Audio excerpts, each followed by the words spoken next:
رب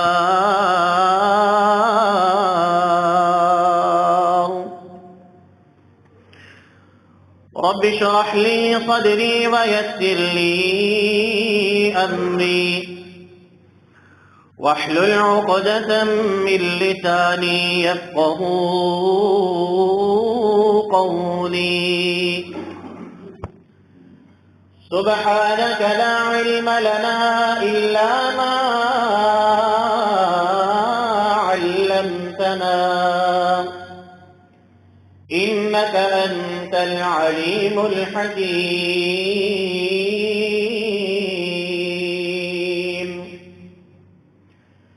أعوذ بالله السميع العليم من الشيطان الرجيم. بسم الله الرحمن الرحيم.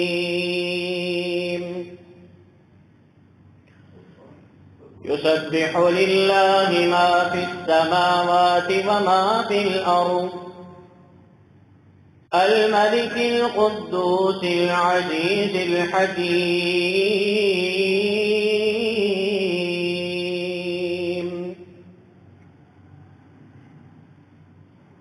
تسبیح بیان کرتی ہے اللہ کے لیے ہر وہ چیز جو آسمانوں میں زمین میں ہے. الملك القدوس،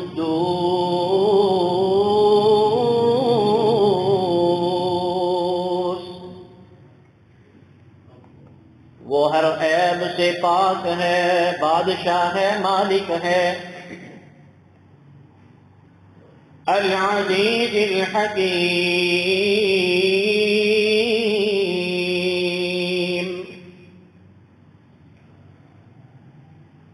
وہ ہر ایک طاقت پہ، مخلوق پہ غالب ہے، ہر معاملے میں حکمت والا، دانائی والا ہے. صدق اللہ مولانا العظیم وصدق رسوله النبی الکریم، ونحن على ذلك لمن الشاهدين والشاكرين، والحمد لله رب العالمين.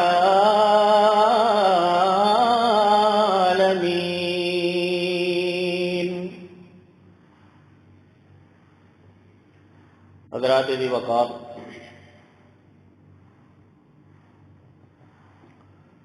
محترم بزرگوں، نوجوان ساتھیوں،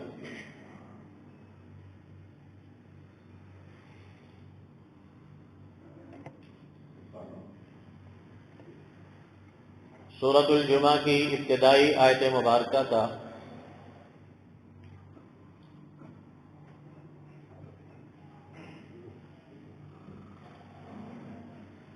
جو حصہ آج کے خطبہ جمعہ کا موضوع اور عنوان ہے،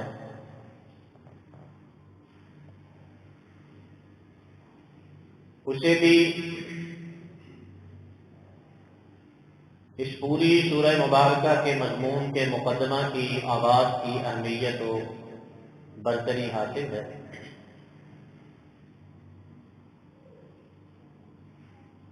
اور اس حصہ میں اللہ مالک العلام نے اپنے اسماء حسنہ میں سے 4 اسماء مبارکہ کا تذکرہ فرمایا ہے کہ جو اسماء اللہ کے بندوں کے لیے، اللہ کی پہچان حاصل کرنے والوں کے لیے ایک بہترین ذریعہ ہے اللہ کو جاننے کا، اللہ کا تعارف حاصل کرنے کا.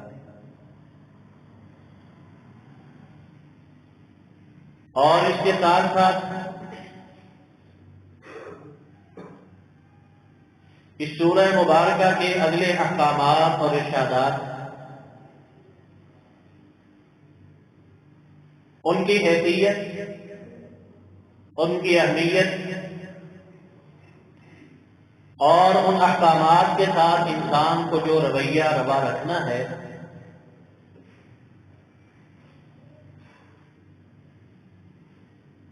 اس حوالہ سے کہ اسماء مبارکہ پہلے سے انسان کا ایک ذہن تیار کر دیتے، اس کی سوچ کو ایک رخ دے دیتے ہیں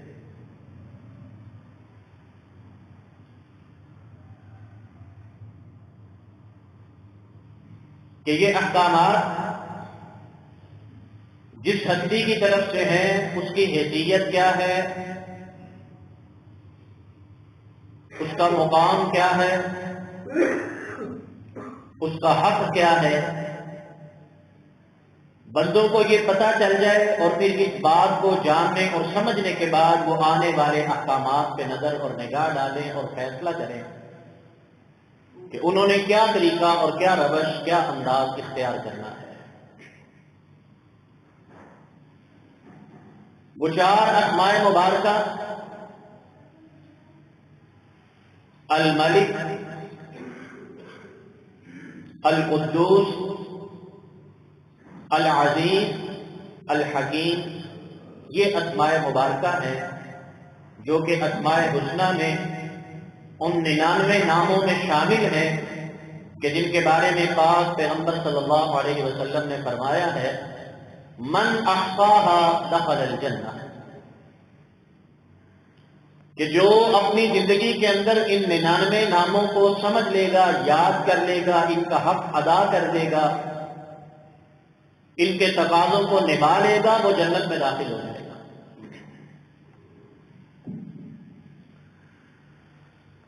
پہلا نام ہے الملک، جس کا معنی ہے بادشاہ۔ بادشاہ کا یہ لفظ، مالک کا یہ لفظ، با اقتدار اور با اختیار کا یہ منصب ہم اپنی روزمرہ کی زندگی میں بھی استعمال کرتے اور ان سے ہمارا واسطہ پڑتا ہے۔ کوئی ادارے کا مالک ہے، کوئی گھر کا مالک ہے، کوئی دکان کا مالک ہے، کوئی تھانے کا مالک ہے، کوئی شہر کا مالک ہے، کوئی ملک کا بادشاہ ہے۔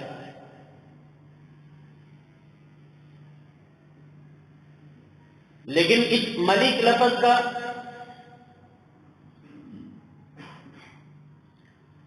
اور مالک کا فرق ہمیں اگر سمجھ آ جائے تو ہم اپنے عقیدے اور عمل کے اندر بہت سی خطاؤں اور بہت سی کوتاہیوں اور بہت سے نقائص سے اپنے آپ کو بچا لیں گے۔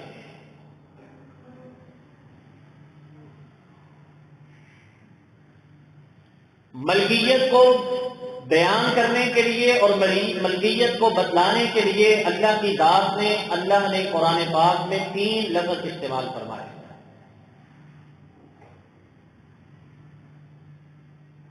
ایک لفظ استعمال فرمایا ہے مالک یوم الدین،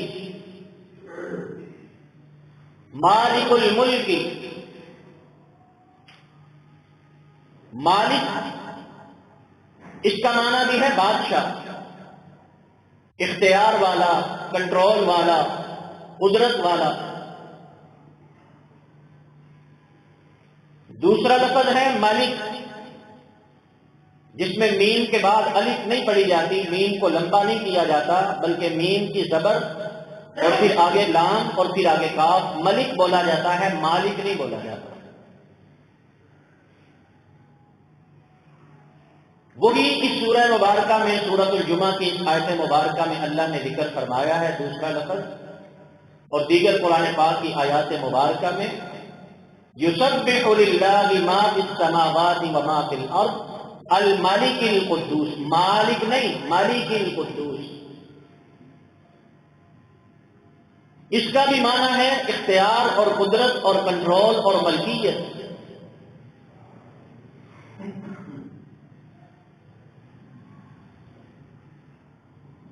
تیسرا لفظ اللہ رب العزت نے اپنے اختیار اور کنٹرول کے لیے جو استعمال فرمایا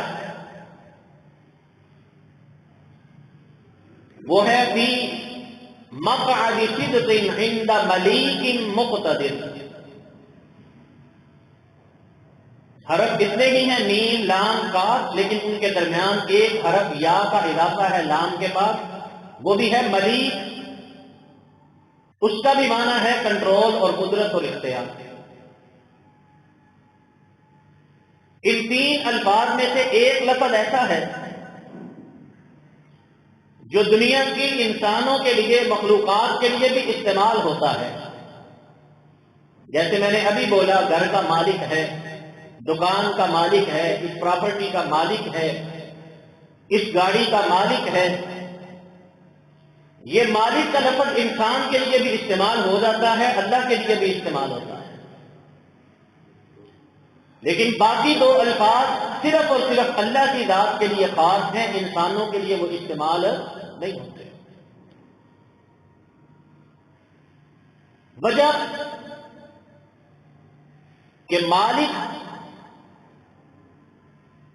اس لفظ کے اندر جو معنی ہے وہ وقت کے ساتھ خاص ہے، عمل کے ساتھ خاص ہے کہ یہ اس گاڑی کا مالک ہے، اس کا مالک نہیں.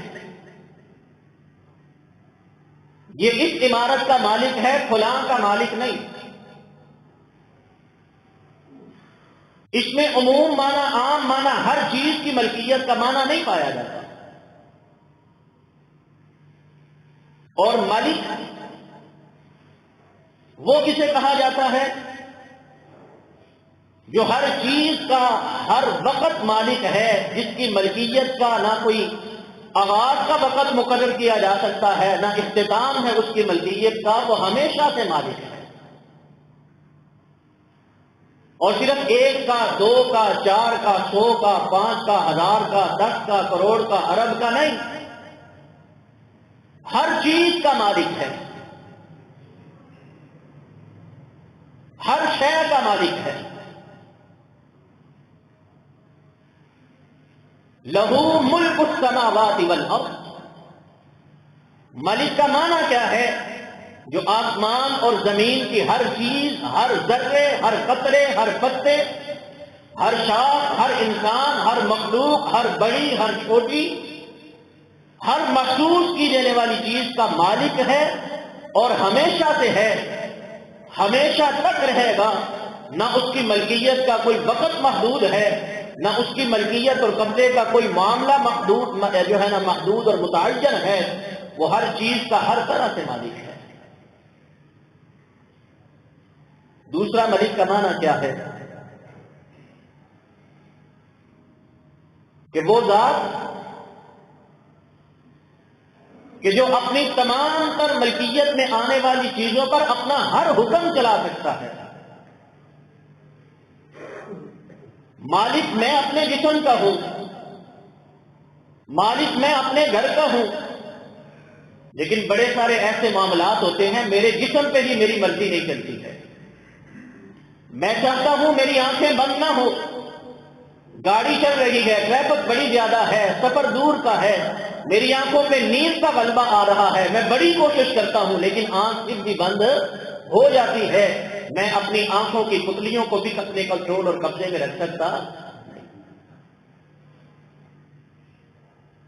میں اپنی بھوک کا، اپنی پیاس کا مالک نہیں، وجود کا مالک ہوں، لیکن اپنے ہی وجود پر میں اپنے پورے خواہشات اور اپنے پورے اختیارات کو چلا سکتا نہیں. اللہ کیسا مالک ہے کہ اللہ رب العزت اپنی ہر مخلوق پر جیسا چاہے، جس طرح کا چاہے، جب چاہے، جو حکم چاہے وہ چلا سکتا ہے، وہ پورا کر سکتا ہے. وہ جس کو جب چاہتا ہے کن کہتا ہے فیکون، پھر وہ ہو جاتا ہے. اس کی ملکیت میں کوئی رکاوٹ نہیں ہے. اللہ کیسا مالک ہے؟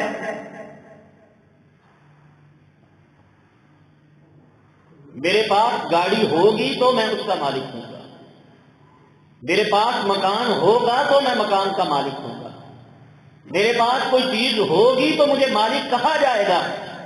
لیکن اللہ کی ذات کو کسی بھی مملوک اور موجود چیز کی ضرورت نہیں ہے. کوئی چیز ہو نہ ہو، اللہ کی ذات چیزوں کو پیدا کرنے پہ قادر ہے، اللہ کی ذات چیزوں کو تخلیق کرنے پہ قادر ہے. وہ جب چاہے، جو چاہے، جس وقت چاہے، جس طرح چاہے پیدا کر سکتا ہے. اسے چیز کہیں سے لینی نہیں پڑتی، کسی سے ادھار نہیں مانگنی پڑتی، کسی کے آنے کا انتظار نہیں کرنا پڑتا. وہ ہر چیز کے ہونے نہ ہونے کے باوجود اللہ رب العزت بالا تر ہے اس ذات سے، وہ اس وسط اور اس عظمت اور اس مقام اور اس شان کا مالک ہے کہ وہ جب چاہے جس چیز کو چاہے پیدا بھی کر سکتا ہے۔ چوتھے نمبر پر میں چاہتا ہوں، میں گاڑی پہ بیٹھا ہوں اور سڑک سامنے آ رہی ہے اور میں اس پہ چلا جاؤں، یہ جناب بڑی اچھی دور پہ جانے والی سڑک ہے، لیکن سامنے بندہ آ جاتا ہے، نہیں جناب تیری موٹر سائیکل جتنی مرضی چنگی لے آتی ہے لیکن یہ موٹر وے ہے، یہاں پہ آپ کی گاڑی چل سکتی نہیں ہے۔ میں چاہتا ہوں میری بلڈنگ ہے، میری عمارت ہے، میرا گھر ہے، میں نے جگہ خریدی ہے، میں اس کو 2 منزلہ 3 منزلہ 4 منزلہ 5 منزلہ بلند کروں، میرے سامنے محکمے والے آ جاتے ہیں، آپ نے نقشہ پاس کروایا ہے؟ میرے سامنے سوسائٹی والے آ جاتے ہیں، یہاں آپ 2 منزلہ عمارت نہیں بنا سکتے، یہاں آپ تیسری منزل کھڑی نہیں کر سکتے۔ وہ کہتا ہے جگہ میری ہے، مالک میں ہوں، کہتے ہیں جو مرضی ہیں، لیکن یہاں کا قانون یہ ہے، یہ سوسائٹی اس نقشے کے مطابق بنی ہے، یہ ماحول اس طرح کا بنایا گیا ہے کہ یہاں ہر مالک کو ان قوانین کی پابندی کرنی پڑے گی، پھر وہ اپنی ملکیت کے دائرہ اختیار کو استعمال کر سکتا ہے۔ اگر یہاں پہ اپنی ملکیت کی چیزوں پر بھی وہ ان قوانین کی پابندی نہیں کرے گا تو اسے یہاں پہ رہنے کی اجازت نہیں ہے۔ اللہ کیسا مالک ہے؟ اللہ کے سامنے کوئی قانون، کوئی اصول، کوئی طاقت والا، کوئی قوت والا، کوئی ضابطے والا اللہ کے قانون، اللہ کے حکم کو رکاوٹ ڈال سکتا نہیں ہے۔ اللہ کی ملکیت کے درمیان کسی قسم کا خلل ڈال سکتا نہیں ہے۔ اللہ کے فیصلے کو کسی بھی طرح تبدیل کر سکتا نہیں ہے۔ جس کا ہر فیصلہ ہر موقع پر ہر جگہ پر اسی کی مرضی کے مطابق چلتا ہے، وہ ہے یسبح للہ ما فی السماوات و ما فی الارض الملک۔ ایسا مالک ہے اللہ۔ وہ مالک کیسا ہے؟ وہ جسے چاہے رزق وافر عطا کر دے، جسے چاہے رزق تنگی والا دے دے، جسے چاہے عزتوں کی بلندیاں اور رفعتیں عطا فرما دے، جس کو چاہے ذلتوں اور پستیوں میں گرا دے، جس کا چاہے نام بلند کر دے، جس کے نام پہ چاہے لوگوں کی زبانیں کھلوا دے، اور جس کے لیے چاہے وہ جس طرح کے آسانی کے فیصلے کرنے لگے آسانی کے کر دے، جس کو مشکلات میں ڈالنا چاہے اسے مشکلات میں ڈال دے۔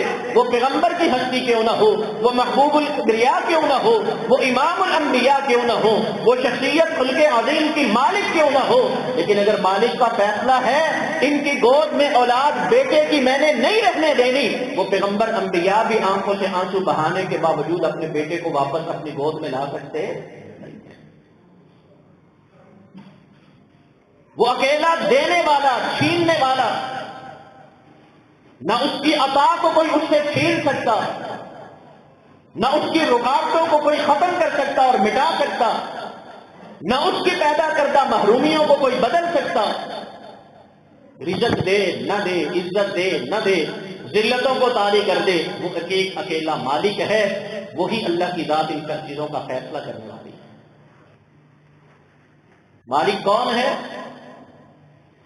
جو دنیا کے اندر لوگوں کو اختیارات دیتا ہے، جس کو چاہے جس وقت چاہے جو منصب دینا چاہے دے دے، کوئی رکاوٹ کھڑی نہ کر سکے،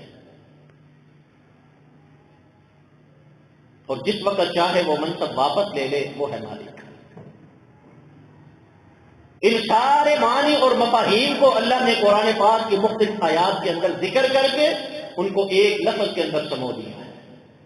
یسبح للہ ما فی السماوات و ما فی الارض الملک، اور یہی ہے ان کا ملیک المقتدر۔ اس کے اندر میں مبالغہ ہے، اضافہ ہے کہ ملکیت کے جتنے بھی اختیارات ہیں وہ سارے کے سارے ایک اکیلے اللہ کے پاس ہیں، اور ایسا مالک صرف وہ اکیلا ہے۔ قرآن پاک میں اللہ نے اس کا ذکر فرمایا، تبارک الذی بیدہ الملک وہو علی کل شیء قدیر،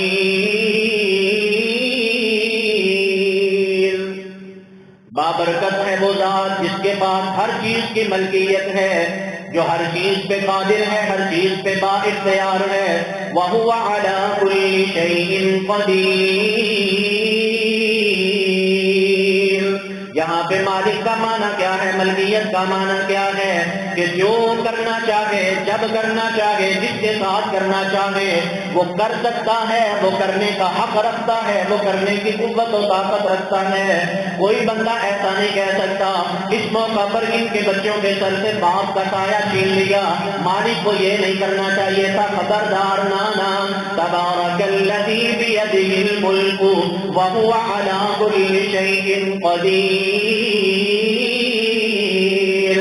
زبانیں جب بولنا شروع کرتی ہیں، ابھی تو اس کے فوت ہونے کے دن نہیں تھے، ابھی تو اس کے اپنی بڑی ذمہ داریاں پوری کرنی تھی، ابھی تو اس کی اولاد کو اس کی ضرورت تھی، اس وقت انہیں خیال کرنا چاہیے وہ کس کے بارے میں بول رہے ہیں۔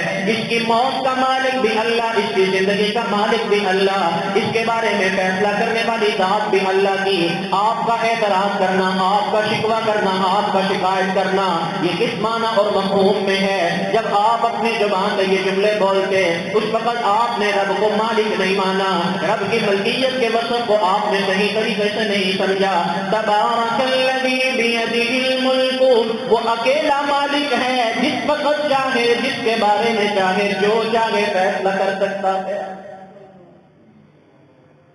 اور فیصلہ صرف اپنی قوت کی وجہ سے نہیں، صرف اپنے اختیار کی وجہ سے نہیں، صرف اس لیے نہیں کہ اس کا زور چلتا ہے، اس کی طاقت ہے، اس کا غلبہ ہے، بلکہ اس لیے وَهُوَ الْعَزِيزُ الْحَكِيمُ، الملك القدوس العزيز الحكيم۔ وہ فیصلہ جو بھی کرتا ہے حق اور انصاف کی بنیاد سے کرتا ہے، فائدے اور بہتری کے لیے کرتا ہے، اچھائی کے لیے کرتا ہے، کبھی نقصان کے لیے نہیں کرتا۔ اس کے کسی فیصلے کے اوپر نکتہ چینی نہیں کی جا سکتی، اس کے کسی فیصلے کے اوپر عیب نہیں اور نکتہ چینی کا انداز اختیار نہیں کیا جا سکتا۔ کیوں نہیں کیا جا سکتا؟ المالک، وہ ایسا بادشاہ ہے، القدوس،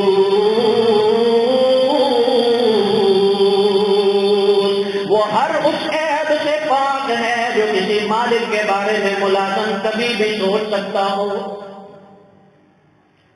ہمارے ہاں کے جو مالک ہوتے ہیں ان کے بارے میں مطاحت کبھی کہتے ہیں یار مالک ساڈا بڑا ڈاڈا ہے، ویسے تو بڑا اچھا ہے لیکن تنخواہ بڑی تھوڑی دیتا ہے، ویسے بڑا اچھا ہے لیکن جب بولنے پہ آتا ہے تو بڑا برا بول دیتا ہے، ویسے تو بڑا اچھا ہے لیکن مجبوری میں کسی کا احساس نہیں کرتا، ویسے تو بڑا اچھا ہے لیکن قانون اس کے بڑے سخت ہیں۔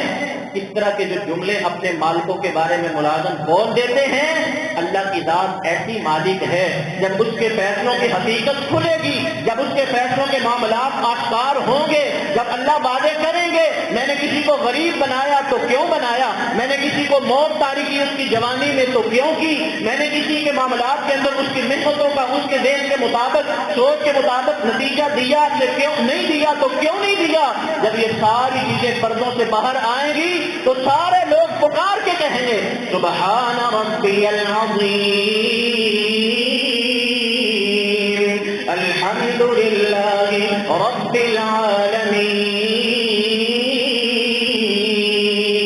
اللہ پاک ہے، اس کا کوئی فیصلہ بے مقصد اور بے جگہ نہیں ہے، اللہ کی ذات بلند و بالا اور تعریف کے لائق ہے، اللہ کا کوئی فیصلہ بھی حکمتوں سے خالی نہیں، اس لیے فرمایا الملک، وہ بادشاہ کیسا ہے، القدوس،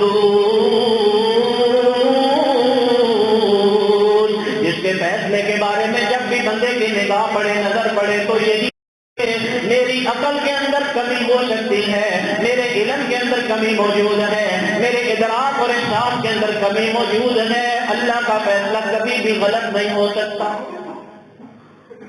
عیبوں سے پاک۔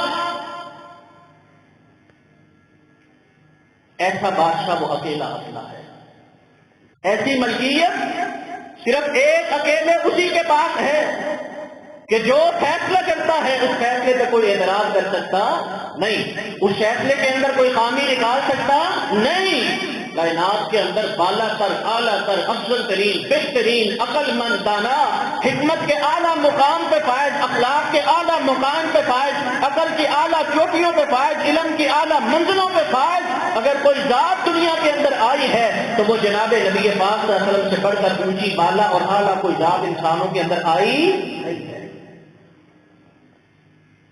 لیکن آپ کے بارے میں بھی قرآن پاک میں 2-3-4 مقامات پہ موجود ہے کہ جس میں اللہ نے کہا ہے پیغمبر آپ نے یہ عمل کیا، کیوں کیا؟ آپ نے اپنے اوپر شہد کو حرام کیا، کیوں کیا؟ آپ نے ان کو اجازت دی، کیوں دی؟ ہر فیصلے میں، ہر حکم میں، ہر معاملے کے اندر، ہر عیب سے، نقص سے، کمزوری سے، کمی سے، خامی سے پاک اگر کوئی ذات ہے تو وہ صرف ایک اکیلے اللہ کی ہے۔ اسی لیے اللہ نے فرمایا لوگوں یہ یقین رکھو، یہ اعتقاد رکھو کہ وہ ایک اکیلی ایسی ملکیت اور اختیار رکھنے والی ذات ہے جو اپنے اقتدار اور اپنے اختیار اور اپنے معاملات کے اندر کسی قسم کے نقص اور عیب کی طرف جاتی نہیں ہے۔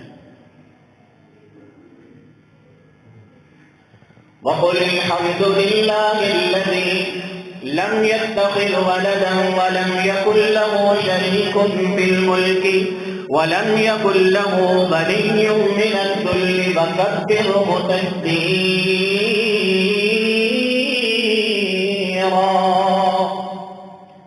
ایسی ملکیت، ایسا اختیار، ایسا کنٹرول اللہ نے کسی اور کو اس میں شریک کیا نہیں۔ اس کے بعد دنیا کے اندر جو انسان کے پاس اختیار آتے ہیں، ملکیت آتی ہے، اس کو دولت کا مالک بنایا جاتا ہے، اس کو منصب کا مالک بنایا جاتا ہے، اس کو قوت و طاقت کا مالک بنایا جاتا ہے، اس کو زندگی کے ایام اور شب و روز کا اور اپنی سانسوں کا مالک بنایا جاتا ہے۔ یہاں پہ آ کر انسان کا جو کردار ہے وہ اصل فیصلہ کرتا ہے کہ یہ اللہ کو مالک جانتا ہے کہ اپنی ملکیت کا دور بھی رکھتا ہے۔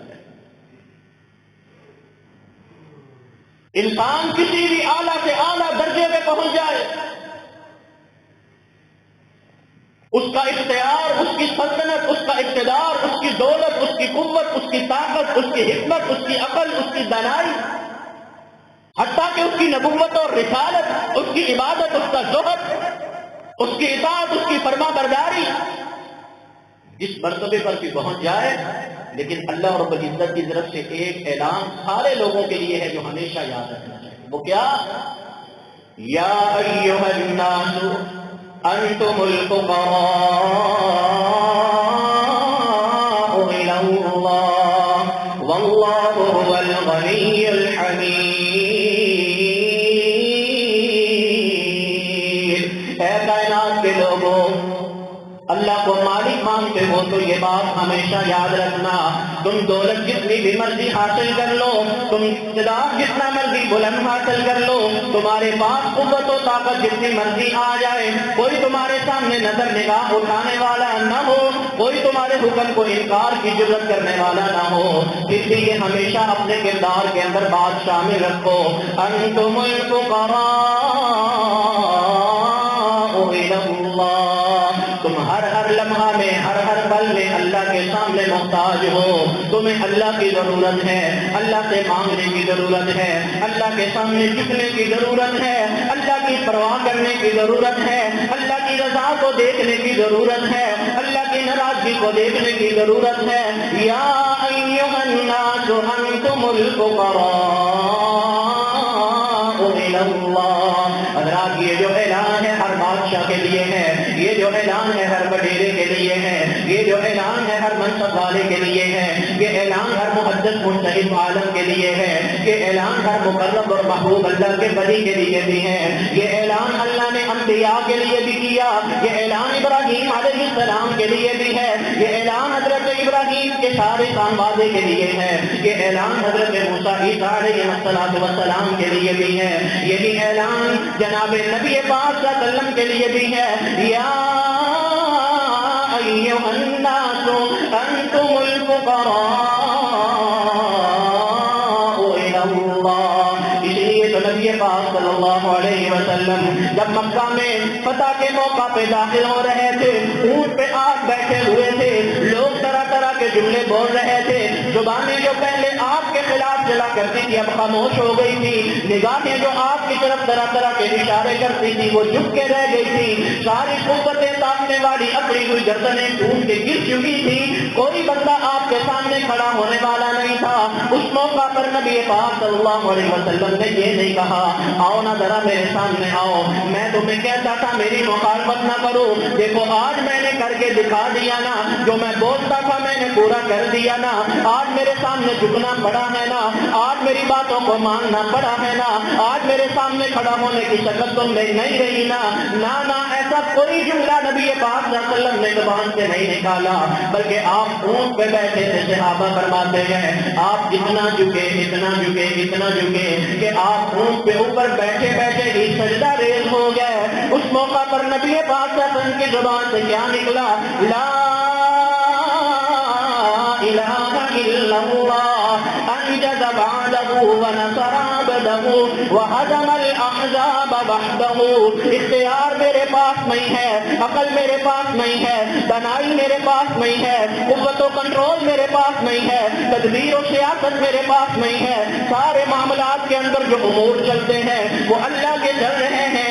ایک اللہ نے سارا نظام چلایا، ایک اللہ نے ساری تدبیروں کو سیدھا کیا، ایک اللہ نے ساری کڑیوں کو کڑیوں سے ملایا، ایک اللہ نے سارے منصوبوں کو پورا کیا۔ لا الہ الا اللہ، ایک اللہ کی ذات ہے جو سارے اختیار رکھنے والی ہے۔ انجز بعدہ، اسی نے اپنے وعدوں کو پورا کیا۔ نصر عبدہ، وہی ہے جس نے اپنے بندے کی مدد کی تو مدینہ سے مکہ سے نکلنے کے بعد وہ دوبارہ مکہ میں داخل ہو رہا۔ میں نے کچھ نہیں کیا۔ یہی ہے مالک ماننے کا فرق کہ انسان اپنے معاملات کو جس انتہا پہ بھی لے جائے، جن بلندیوں پر بھی لے جائے، اس کی عقل، اس کی سوچ، اس کی فکر، اس کی فراست، اس کے منصوبے، اس کی ذہانت، اس کی دولت، اس کے اسباب اور وسائل اور اس کا علم جتنا بھی ہے وہ ان سب کو لا کے اللہ کے دربار میں جھکا کے یہی اعلان کرے کہ میرا کچھ نہیں، سارا کس کا ہے؟ اللہ۔ تب پتہ چلے گا ہم اللہ کو مالک مانتے ہیں۔ ہم نے اللہ کے 99 ناموں میں سے الملک نام کی حیا رکھی ہے، ہم الملک الملیک المالک کے نام کی قدر جانتے اور اس کے تقاضوں کو پورا کرتے ہیں۔ لیکن جہاں انسان دولت دیکھ کر کمزور کو دبانے پہ آمادہ ہو جائے، جہاں انسان قوت و طاقت محسوس کر کے کسی کا حق غصب کرنے پہ جرأت کر بیٹھے، جہاں انسان اپنے چار طرف کھڑے ہوئے افراد کو دیکھ کر لوگوں کے اوپر روک داب جمانے کی کوشش شروع کر دے، جہاں اپنے علم کی وجہ سے انسان کسی لا علم کو دھوکے اور فراڈ کی طرف لے جانے لگے، جہاں انسان اپنے پاس موجود وسائل کو لوگوں کے لیے ناحق استعمال کرنا شروع کر دے، اس وقت وہ یہ سمجھتا ہے جو کچھ ہے میرا ہے، جیسا ہے میرا ہے، جو چاہوں میں کر سکتا ہوں، کون ہے مجھے روکنے والا، کون ہے مجھے ٹوکنے والا، کون ہے میری بات کو رد کرنے والا، کون ہے حکم کو میرے موڑنے والا، کون ہے میری بات سے نکلنے والا۔ اس وقت وہ یہ ذہن سے نکال دے کہ وہ اللہ کو مالک سمجھتا ہے، وہ اللہ کو نہیں اپنے آپ کو مالک سمجھ رہا ہے، وہ اللہ کے نام کی لاج اور اللہ کے نام کی قدر نہیں کر رہا۔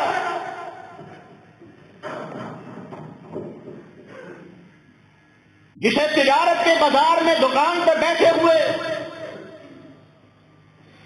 سودا بیچتے وقت جھوٹ بول کے اللہ کا ڈر نہیں آتا، جسے کسی سے روپیہ اور پیسہ لے کر اس کو اچھے پھل کی جگہ گندا پھل ڈالتے وقت اللہ کا ڈر نہیں آتا، جسے اشیاء کا وزن کرتے ہوئے کم تولتے وقت اللہ کا ڈر نہیں آتا، جو نقص اور عیب والی چیز کو بھی قسمیں اٹھا کر اچھا بنا کر بیچتا ہے، وہ نہ بیان کرے کہ میں اللہ کو مالک مانتا ہوں، وہ نہیں مانتا اللہ کو مالک۔ کیوں؟ اس نے سمجھا ہی نہیں میں نے اللہ کے سامنے جواب دینا ہے، اس نے سوچا ہی نہیں کہ میرے اوپر بھی کوئی ہے اقتدار والی ذات، اختیار والی ذات۔ اور اللہ کیا کہتے ہیں؟ لوگوں تم دھوکے میں ہو، تمہارا گمان ہے کہ تم کر رہے ہو، تمہارا خیال ہے کہ تم کر رہے ہو، تمہاری یہ خوش گمانی ہے بلکہ بدگمانی ہے کہ میں بڑا سمجھدار ہوں، میں بڑا دانا ہوں، میں بڑا چلاک ہوں، میں بڑا ہوشیار ہوں، میری ترتیب بڑی اچھی ہے، کون ہے میرے سامنے ٹکنے والا، کون ہے مجھے پکڑنے والا؟ نہیں، ہمیشہ یاد رکھو انتم الفقراء الی اللہ، تمہارے پاس جو کچھ ہے وہ اللہ کا دیا ہوا ہے، جب چاہے اللہ واپس لے لے، جب چاہے اللہ چھین لے، جب چاہے اللہ ان کے راستے تبدیل کر دے، جب چاہے اللہ تمہارے معاملات میں رکاوٹیں ڈال دے، جب چاہے اللہ تمہاری تدبیروں کو کھوکھلا کر دے، جب چاہے اللہ تمہارے سارے منصوبوں کو ملیا میٹ کر کے رکھ دے، تمہارے پاس اپنے منصوبوں کو چلانے کا اختیار نہیں، تم اپنے تمام تر معاملات کے اندر ان چیزوں کو آگے بڑھانے کی اگر طاقت رکھتے ہو تو اللہ کی توفیق کے ساتھ رکھتے ہو۔ اسی لیے تو قرآن پاک میں تذکرہ ہے جالوت اور طالوت کے لشکر کا، بدر کے میدان میں رسول اللہ کی ذات کا، کیسی کیسی شخصیات آپ کے ساتھ تھی، کیسے کیسے مبارک وجود آپ کے ساتھ تھے، کوئی بھی نہ آپ کے ساتھ ہوتا، میرے آقا سے بڑھ کر بابرکت وجود کس کا ہے، میرے آقا سے بڑھ کر اونچی شان کس کی ہے، میرے آقا سے بڑھ کر پاکیزہ ذات کس کی ہے، میرے آقا سے بڑھ کر اللہ کے ہاں محبوب شخصیت کون سی ہے؟ بدر کے میدان میں کوئی آپ کے ساتھ نہ ہوتا، اکیلے تنے تنہا رسول اللہ بھی ہوتے تو بدر کا نقشہ پھر بھی ایسا ہوتا جیسا اس وقت تھا، جیسا ہم نے تاریخ میں پڑھا ہے۔ لیکن ہوا کیسے ہے؟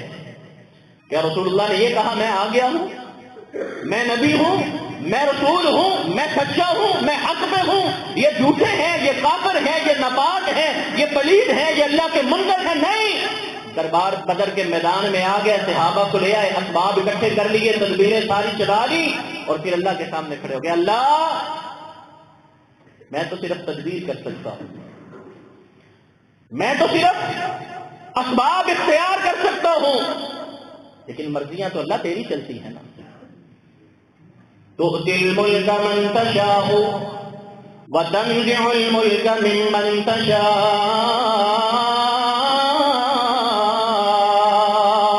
وتعز من تشاء وتذل من تشاء بیدک الخیر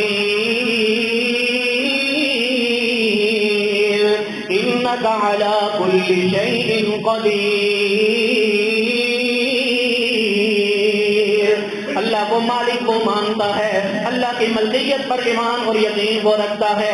جو بندہ اسباب اختیار کرتے وقت ناجائز اور جائز کا فرق ذہن میں رکھتا ہے، جو اسباب اور تدبیر اور طریقہ اختیار کرتے وقت غلط اور صحیح کی تمیز کرتا ہے، اللہ کو اصل میں مالک وہ مانتا ہے جو کسی بھی منصوبے پہ چلتے وقت یہ پہلے سوچتا ہے کہ اس سے اللہ راضی ہوں گے کہ ناراض ہوں گے، وہ پہلے ان چیزوں کا فیصلہ کر کے پھر اللہ کے حکم کے مطابق چلنے کی کوشش کرتا ہے، انہیں ذرائع انہیں اسباب کو اختیار کرتا ہے جن کو اللہ نے اختیار کرنے کا حکم دیا ہے، جن کو اللہ نے اختیار کرنے کی اجازت نہیں دی وہ ان کی طرف نہیں جاتا، ان طریقوں کو اختیار نہیں کرتا۔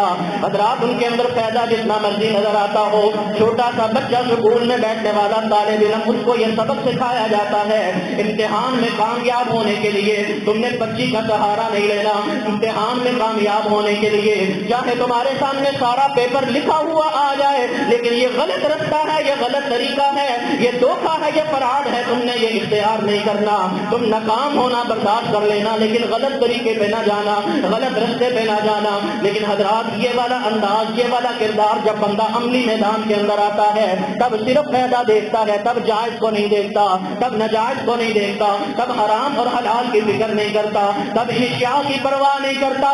کیوں نہیں کرتا؟ کہ اس کے ذہن کے اندر مالک کا تصور مضبوط موجود نہیں ہے۔ بچے کو کیوں سکھایا جاتا ہے؟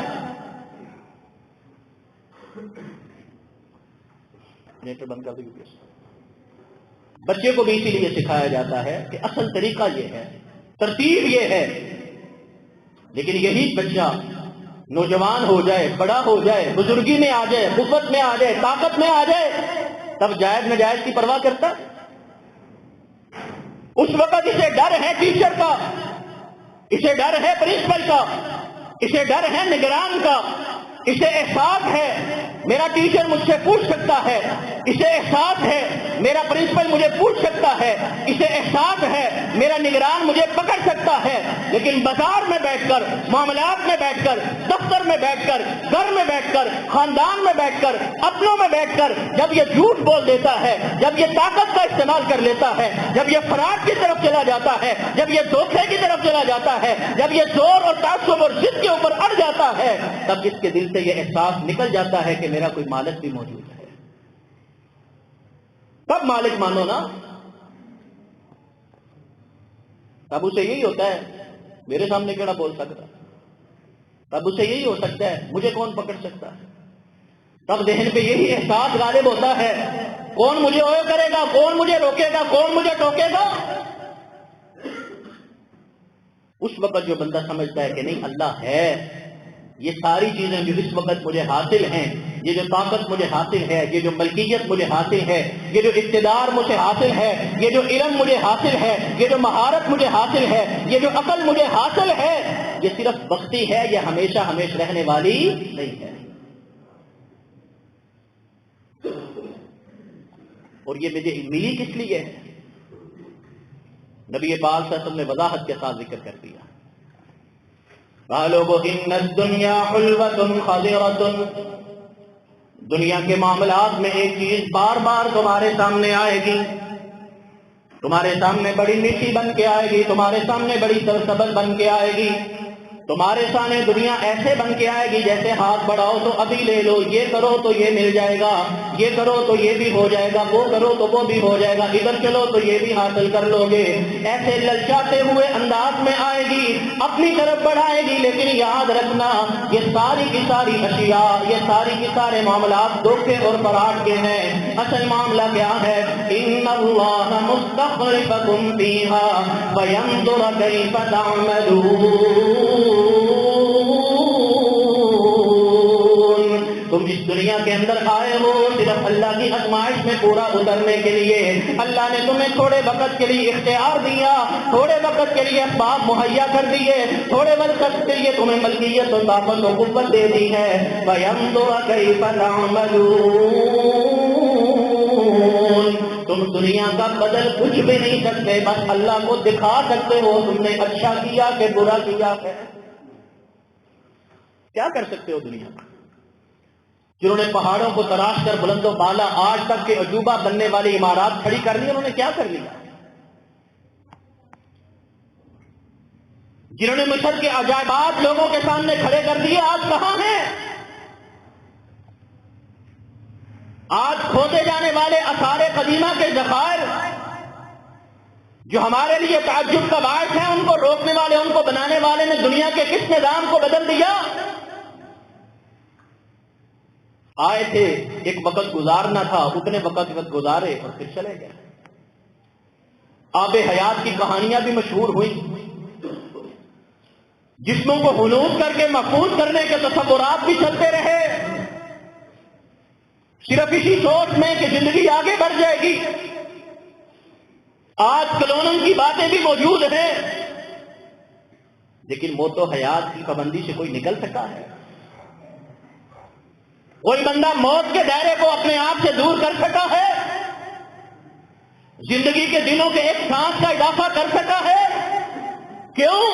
تم مالک نہیں ہو، تمہارے پاس تو عاریتاً ادھار کے طور پر یہ تھوڑا وقت ہے، تمہارے پاس یہ صلاحیتیں محدود وقت کے لیے ہیں، اصل ملکیت اللہ کی ذات کی ہے۔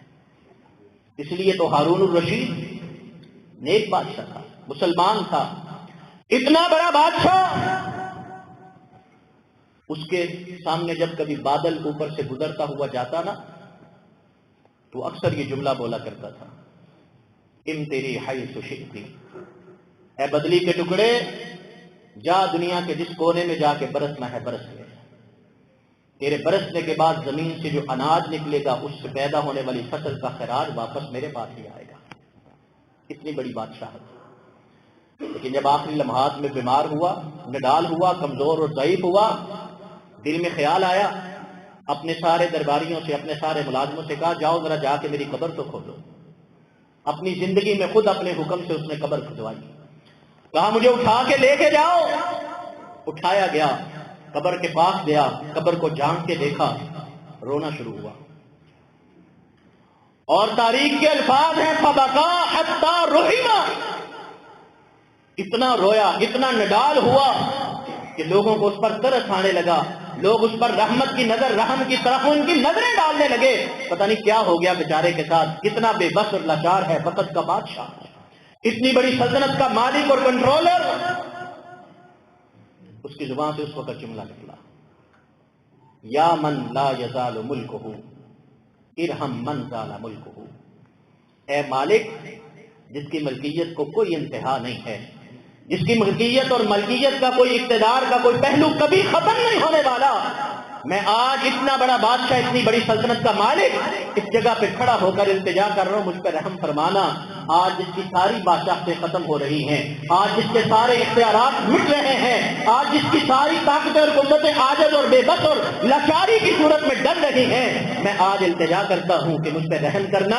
مجھے آج بھی احساس ہو رہا ہے کہ یہ سارا کچھ وقتی تھا، اصل ملکیت اور بادشاہت کس کی ہے؟ کسی کے سامنے ایک عالم آئے، یہ کہنے لگا مجھے بات تو کرے، نصیحت تو کرے۔